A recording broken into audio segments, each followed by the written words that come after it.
Week 7 brought us some resurgent performers at both the wide receiver and tight end positions. I'm going to tell you who you can move forward with and who you might want to shake off. Let's get it. What's up, fantasy people? This is the True North Fantasy Pod. I am Trav, hosting and West Coasting as always. I'm here to inform, empower, and entertain to help you make sound fantasy decisions. Thanks for tuning in. Really appreciate it. This is our second little spot of the week. If you watched the earlier episode, you'll know that my show sheet was a little bit long, which is a little bit customary for True North historically, but I decided to split that into 2 episodes. So go check out the previous episode that I dropped this week on quarterbacks and wide receivers that we've seen come back into the forefront after week 7, telling you what to do with them from week 8 and beyond. I'm going to do the same on this episode, but for wide receivers and tight ends. Lots to unpack, tons of it, and super excited to do that for you because the wide receiver landscape is vast. And the tight end landscape is fairly narrow as well. So if we can hit on those, it's really an advantage for us, especially at the wide receiver position when we're trying to find those guys who come from under the radar to be at the forefront. Going to talk about a couple of those on this episode. Let's just start at the top of the landscape for wide receivers, though. We saw always got to do that check-in on Cooper Kupp and Puka Nacua. Puka Nacua was rolling as the wide receiver 5 in week 7. Cooper Kupp didn't have such a good week, but I'm not super concerned for these guys. I think it's full steam ahead going forward as both of them wide receiver 1s. If you recall when I first mentioned these guys coming back together a couple weeks ago, I was saying that there could be some down weeks here and there, but I think that will all come out in the wash because these guys are uber talented on a high-powered offense that's humming right now. So stay the course with those two in Los Angeles. We had AJ Brown and Tyreek Hill. Those 2 wide receivers, I think, are in their own tier in fantasy football. Not much to say there. We had a little bit of scare with Tyreek Hill this week, thinking that he might not end up playing because he did have that DNP on Tuesday. Back in action on Wednesday. I think it was a little bit of a rest day because he says that he's good to go and he's going to play. And if he's saying that on Wednesday, pretty confident that that's going to happen this week. So wheels up for Tyreek. Wheels up for AJ Brown. Amon-Ra St. Brown is back as well. Wide receiver 6 on the week in week 7 with 13 receptions on 19 targets for the Sun God. Just over a C note as far as yardage. Again, not much to see here. The Sun God is still one of them elite fantasy options. Very solid Detroit offense, so lock them and load them. And then if we go to Los Angeles, the Chargers had a bad week for Quentin Johnston. Once again, it was a big spot against the Kansas City Chiefs. He had 1 reception on 2 targets for only 20 yards. And then we look at Josh Palmer. He had 100% of the passing snaps compared to Johnston's only 66%. Josh Palmer, Canadian, had 6 targets, caught 5 of them for $133, so big week for him. I think Palmer is kind of moving towards that wide receiver 2-3 fence. He is firmly in front of Quentin Johnston in the pecking order, and all I got to say to that is, oh, Canada. Love to see those Canadians ripping it in the NFL. And moving from one underperforming wide receiver to maybe an overperforming wide receiver in Indianapolis, and that would be Josh Downs. Huge week in week 7. He finished as the wide receiver 4 in PPR on the week. Monster. We saw that he had that really big play where he just turned it up the sideline and went for a touchdown. Love to see that. When we look at Indianapolis, this is interesting because I talked about Gardner Minshew on the previous episode this week, and it was kind of hard coming in to see Josh Downs and Michael Pittman Jr. kind of coinciding as those top usable every week options, right? But they are that. My buddy Scott Barrett had a tweet this week that shows how Downs and Pittman have been coinciding since Gardner Minshew came in. Josh Downs in the last 3 weeks with Minshew has 17.8 fantasy points per game. That's good for about the wide receiver 13. He has 16 expected fantasy points per game, which is around wide receiver 15, and that just kind of weighs the type of opportunities that he's getting. Michael Pittman, on the other hand, is scoring 18.6 fantasy points per game in that span as the wide receiver 12 and 15.6 expected fantasy points per game which is the wide receiver 16. So these guys are both top 20 plays with Gardner Minshew at the helm. Josh Downs, he does play predominantly out of the slot, and Mr. Barrett's tweet also does say that Josh Downs faced 2 of the top 3 toughest slot defenses over that stretch. And Michael Pittman's strength of schedule, he plays out wide mostly. It was perfectly neutral as well. So good old Josh Downs transcending those bad matchups, and I will talk about that in a sec. When we talk about who the alpha is on this offense, maybe who we want to attach more to, first I would say you probably want both of these guys with the way they're producing right now, but I would lean towards Michael Pittman as a little bit more of the wide receiver 1, just because he does have that big body alpha profile a little bit more so than Downs. In that 3-game stretch with Gardner Minshew, Michael Pittman has seen 32.4% of the team's first read targets to Josh Downs' 18.3%, so quite the gap there. Pittman does have a higher team target percentage in those 3 games, but Josh Downs is quickly closing that gap. He has the same amount of receptions in that span as Michael Pittman. He's got only 1 less receiving yard than Michael Pittman in that span. And they actually have identical targets per route run, which just indicates a player's ability to earn targets in the time that he's out on the field. And Josh Downs is absolutely doing that. Looking at yards per route run and yards per target, Josh Downs outproduces Michael Pittman. And in those 3 games, Downs has 2 touchdowns to Michael Pittman's 1. Downs providing a quarterback rating to Gardner Minshew of 150.3 when targeted, and then Pittman's quarterback rating when targeted in those 3 games is only a nice 69.8. So, I mean, extremely positive signs for Josh Downs. Pittman's doing great work as well. What we thought was kind of a bad Colts offense, but it's been extremely serviceable, like serviceable plus for fantasy football, right? These guys are firmly in these conversations as top 15, top 20 plays with top 12 wide receiver upside like we saw in week 7. So put them around the wide receiver 2 mix there going forward if this stuff can continue. We know that defense lends itself to negative game script, and that's a big piece of their ultimate upside. Look at Downs' usage. He runs over 86% of his routes from the slot, which is the 3rd highest percentage in the league. And that coincides decently with his upcoming matchups. New Orleans this week are a bottom 5 defense at defending slot receivers. But then the following 2, Carolina, they are the best team in the league as far as defending slot receivers. And the New England Patriots are right around middle of the pack. So bit of a mixed bag as far as matchups upcoming, but like I said at the top when I was talking about Scotty Barrett's tweet, Josh Downs has already shown that he can transcend some bad matchups for slot wideouts, so I wouldn't be too scared off. And I guess what I'm saying is that I am down as fuck for Josh Downs. He's looking lights out, and I drafted lots of them, so happy story in Indianapolis for sure. Sticking with rookies, let's look at Rashee Rice in Kansas City.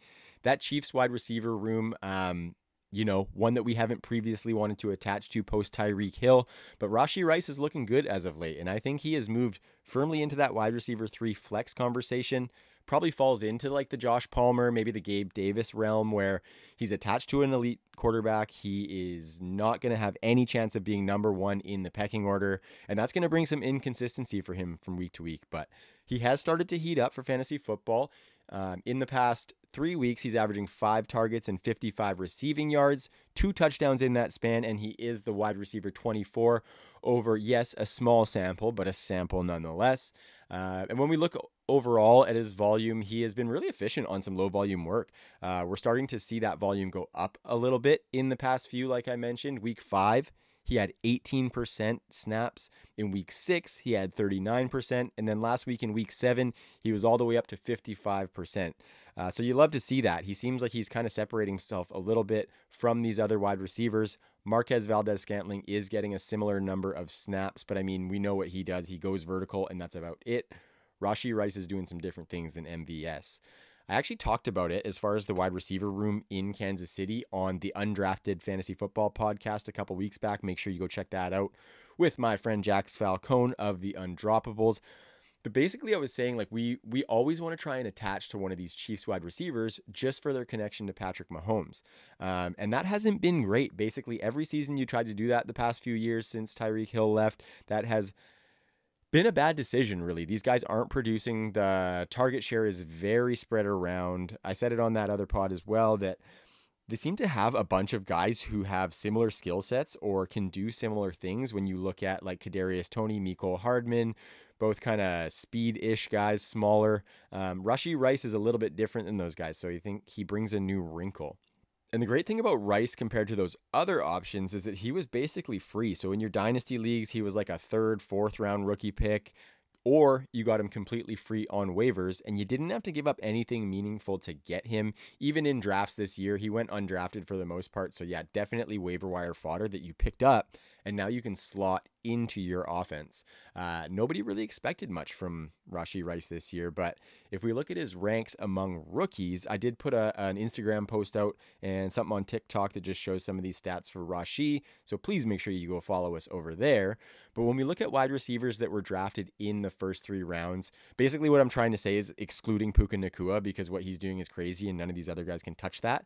But of the wide receivers drafted in the first 3 rounds, Rashee Rice is sitting 4th in targets, 4th in receptions, 5th in receiving yards, 2nd in catch rate, and 1st in both yards after the catch and yards per route run.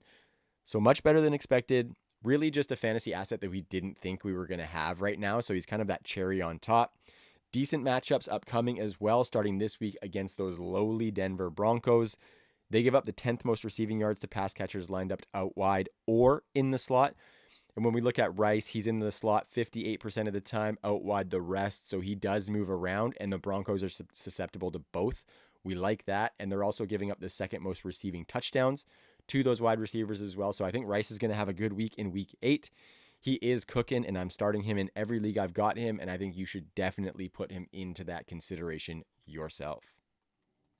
Okay, we're going to take a little visit down to Pittsburgh and talk about the duo of sick wideouts that they have there. Diontae Johnson returned from injury in week 7, and I think the Steelers' offense could be on a bit of an upswing. We had Najee Harris as a topic of conversation on the running back episode this week, and I think he is on the cusp of relevance at the running back position. Diontae Johnson, nice showing coming off injury and slotting into the lineup in week 7. He went right back into his usual role. Got 6 targets, caught 5 of them for 79 yards and no touchdowns. Not sure there could be any more Diontae Johnson stat line than that one.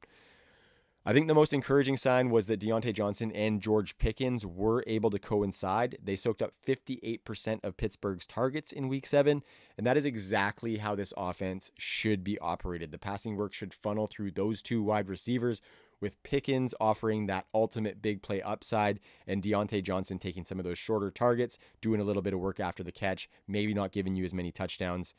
When we look at that 58% that they soaked up in week 7, back in 2022, they only exceeded that number once with 63.7% in week 15, and they both only combined for over 50% 4 times last season. So for me, the fact that they did that in their first full game together this season, remember Diontae Johnson left week 1 partway through, they took in almost 60% of the work in their first game together this year. Not many duos in the league can do that or maintain those numbers. I don't think they're going to maintain those numbers necessarily, but I'll be honest, I came in thinking that I wasn't quite sure that these guys would coincide to the level that we want them to.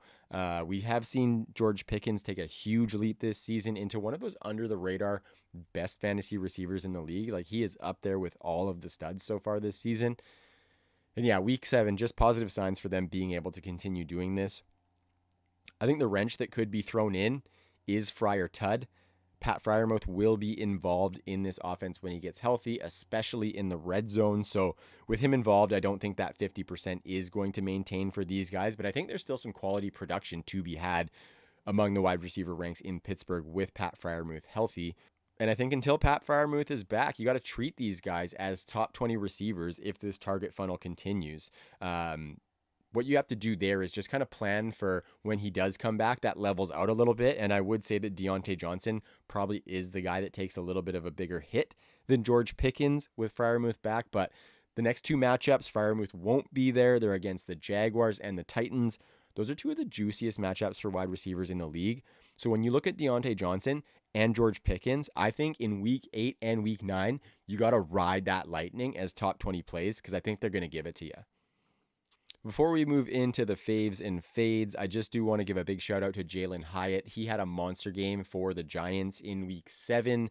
Tyrod Taylor has been resurgent for that offense and made some guys relevant where they weren't previously. All we got to hope for is that Tyrod Taylor remains the starting quarterback for this team, because if Daniel Jones comes back in, I would be sinking these wide receivers and likely sinking some Darren Waller as well. So look out for the Giants to probably put Danny Dimes back in the starting spot with his contract. But let's just pray and pray and pray that Brian Daboll keeps Ty God in there, because we love to see it. Looking at my fave starts for week 8, just a couple today, just a couple. The Tylers, Tyler Lockett versus Cleveland and Tyler Boyd at San Francisco. You might be saying, what? Those are two of the best defenses in the league. I know. But when you look a little bit deeper via fantasypoints.com, schedule adjusted points allowed, those are two of the worst teams when it comes to defending slot receivers. Currently, of course, the next couple weeks, they could improve that. But through 7 weeks, they are two of the worst as far as schedule adjusted points allowed to slot receivers. Tyler Lockett, Tyler Boyd, sneaky little plays for top 20 finishes this week. Zay Flowers goes against that real bad Arizona defense. He has been heating up over the past week as well. And then I like Devontae Smith of them Birds to have a bounce back against the Washington Commandos. Looking at a couple of dart throws, these guys are a little bit deeper, guys that you might be questioning. Rashid Shaheed, they go against the Indianapolis Colts this week, so I think Shaheed for New Orleans could have a decent little spot against those Indianapolis Colts who give up lots of work to wide receivers. And then Kendrick Bourne against the Miami Dolphins. I just think Miami's going to put up some points. The Patriots are live for a couple deep shots, and Kendrick Bourne is the guy who has been getting those. So you can fire those guys up as dart throws in your flex spot if you need to fill a bye week, or if you've been devastated by injuries. Check out Rashid Shaheed and Kendrick Bourne, baby. Lots of babies on this episode. I'm feeling it today. I am fucking feeling it today, ladies and gentlemen. Before we move into the tight ends, I just want to say thanks for tuning in. Please go subscribe to that channel that you are watching this video on, or follow the audio platform where you're listening. You can find us on most of them. Make sure you go follow us on social media at True North FFB for Twitter, Instagram, and TikTok. And then on Facebook, we are just True North Fantasy Football. Trying to stay consistent on all the platforms. Love it if you guys leave a comment and let me know what you think about the content. I really want to tailor this show to fit your needs. So if the people are telling me what they want, I will adjust accordingly. And of course, just a big shout out to my friends at fantasypoints.com. No sponsorship or nothing, but I do use their data as kind of a core piece of my content. So I always got to show some love where it is due. And the folks over at Fantasy Points Data are putting in some incredible work in bringing us in my opinion, the best research tool in fantasy football. Not only does it inform my content, it makes me a better fantasy football player in all realms of fantasy, whether DFS, betting, season-long dynasty, all of that jazz cabbage is over there on the fantasypoints.com data suite. So thanks to them. Love what they're doing, and yeah, love being on this journey with you. So thanks everybody for tuning in. Been really fun to get back in these streets, and we out here, baby. We out here. Okay. Moving into the tight end position. Let's talk about it. Some new names coming up to the forefront. This is a position that we really need to target the right way, right? It's really easy to pick up a guy that you think is going to have big weeks, but then that guy gives you zilchers for the next few and you just drop his ass anyway. Lots of these. So you really got to hit right on the tight end position, and that can give you a really nice positional advantage. Like if you drafted Sam Laporta this season, you are laughing with where you took him versus the productivity that he's given you. He is like value for value based on the price. He is right up there with Travis Kelce so far this season. I know he's getting outproduced by Travis Kelce, but yeah, Sammy Laporta has been awesome. Talking about Travis Kelce, obviously the tight end won on the week after a monster performance. I think like 179 receiving yards he had in front of his old lady at Arrowhead. Looking at what he's doing amongst the landscape, he currently has 27.5 more PPR points than TJ Hawkinson, the tight end 2. And if Travis Kelce was a wide receiver, he would currently be the wide receiver 8 in PPR. And in a points per game basis, he would be the wide receiver 7, scoring 20.9 fantasy points per game. That is 101 territory for the advantage that he gives you. So I think Travis Kelce is remaining elite, and it's dope to see that he's continuing to do it like a decade into his career, because that fall off can come. We've seen a lot of old tight ends produce, but Travis Kelce does things that we've never seen out of any other tight ends. Gronk, Tony Hernandez, any of them. Like, he is the one that is doing the most, Travis Kelce. And he's got a great first name too, so we like that. I had some concerns for Mark Andrews earlier this season after Zay Flowers was taking most of those targets and Andrews had a bit of a slow start. Those concerns are absolutely dust. Mark Andrews is number one on the target totem pole in Baltimore. Zay Flowers being the clear number two. So yeah, fire up your Mark Andrews. He has as good a touchdown upside as any tight end in the league, maybe on just a little bit lower volume, but that efficiency is always nice for Mark Andrews. So nothing to see there.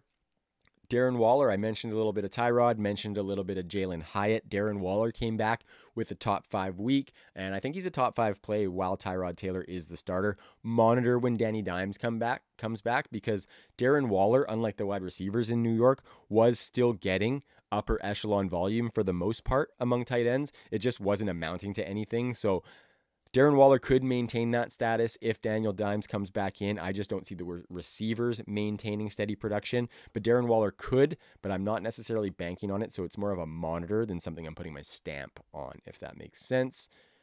Evan Ingram and Cole Kmet, still those steady Eddie top 10 options. Zach Ertz went to IR this week, opening the door for Trey McBride a little bit, and Dawson Knox had wrist surgery. He'll be out for a minimum of 4 weeks after going on IR today, and that opens the door for the first guy I want to talk about, and that's Dalton Kincaid.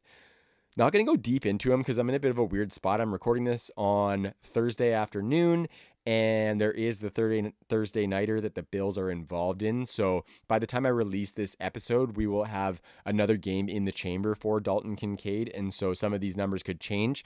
But really, I think we're going to get a good snapshot of what he can do as this team's tight end one. Pre-Thursday night football, he had caught 25 of 26 targets. He was outside the top 20 in targets, but 10th at the position in receptions. He's 13th among tight ends in yards after the catch. He has the second most missed tackles forced among tight ends who have run at least 60 routes.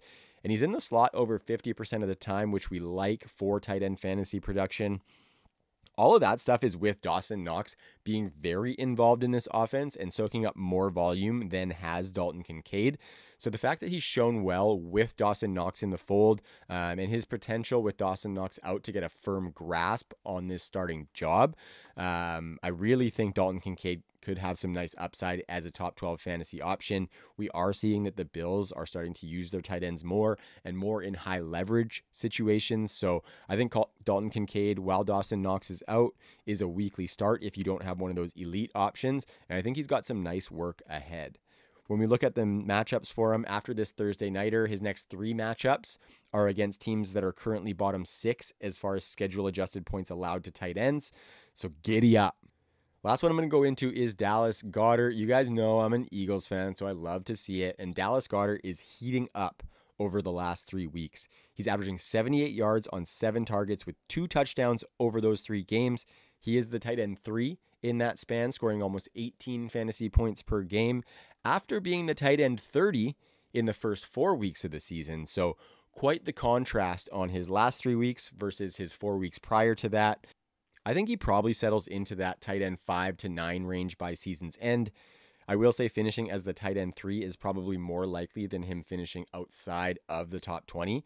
And regardless of all of that, minus like 4 other tight ends in the league, there's no other tight end that offers higher upside in his profile than does Dallas Goedert. So I think you're just going to take the good with the bad there. And luckily for us, right now, we are on one of those good stretches. Looking at how he produces, I think even when that volume inevitably dips, he does so much of his work after the catch and in the red zone that regardless of volume, he can still put up decent fantasy weeks when he does see kind of those dips in his volume when AJ Brown, Devontae Smith, maybe the running backs are getting a little bit more involved. I think Dallas Goedert can put up fantasy production independent of elite volume. So when he's not getting those fat targets, you're still starting him because he is liable for a touchdown and he is liable to take a 3-yard target 70 yards to the house, just mucking defenders off of him as he does it. So love me some Dallas Goedert. I think he is one of those, right on that top 5 fence. You're starting him every week regardless, and we just like that we're getting that production to match the talent with Dallas Goedert.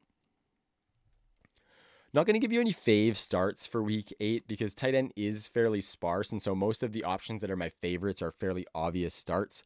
But I am going to give you a couple of dart throws. One of those being Michael Mayer in Las Vegas. They go up against Detroit this week on the Monday nighter. Detroit has given up some points to tight ends, and they can also put up points themselves, so I think the Raiders are going to be throwing the ball.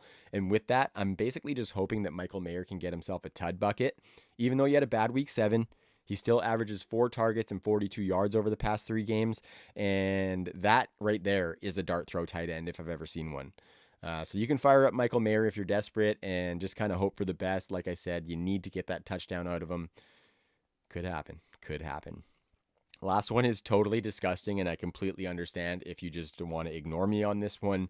But I'm going to look at Chig Okonkwo against the Atlanta Falcons. It has been a sorely disappointing season for Chiggy in Tennessee. I actually traded a second-round rookie pick for him in a tight end premium league, just banking on that breakout. I was desperate at the tight end position, and boy, did I waste that second-round pick. But this one's just a bit of a gut feel, right? The Falcons have given up the 10th most yards and 10th most fantasy points per game to the tight end position.